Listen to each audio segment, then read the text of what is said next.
सूनसान सड़क, सूनी रात और मैं अकेली चली जा रही थी।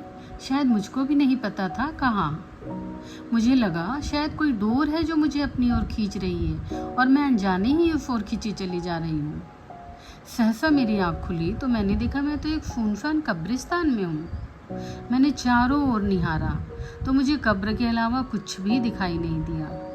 मैंने सोचा मैं यहाँ कैसे चली आई, किसने मुझे बुलाया। तभी एक धीमी सी आवाज़ आई, माँ माँ मैंने आपको बुलाया है। स्नूपी? मैंने कहा स्नूपी तुमने मुझे क्यों बुलाया?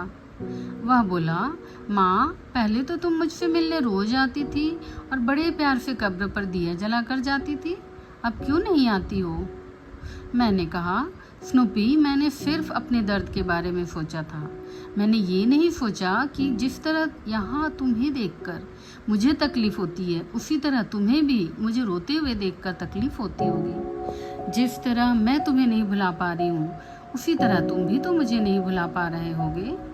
और तब मैंने सोचा कि मैं तो सिर्फ अपने बारे में सोच रही हूँ, तुम्हारे बारे में तो मैंने सोचा ही नहीं, जबकि तुम तो इस सुनसान निर्जन स्थान में बिल्कुल अकेले रहते हो। मुझे देखकर तुम्हें भी पुराने दिनों की यादें सताती होंगी और रह रह कर तुम्हारी भी आंखें नम हो जाती होंगी। इसीलिए मैं अब तुम्हारी कब्र पर रोज़ दिया जलाने नहीं आती हूँ और तुमसे मिलने कभी कभी ही तुम्हारी कब्र पर आती हूँ। आजकल मैं अक्सर घर पर ही दिया जलाती हूँ।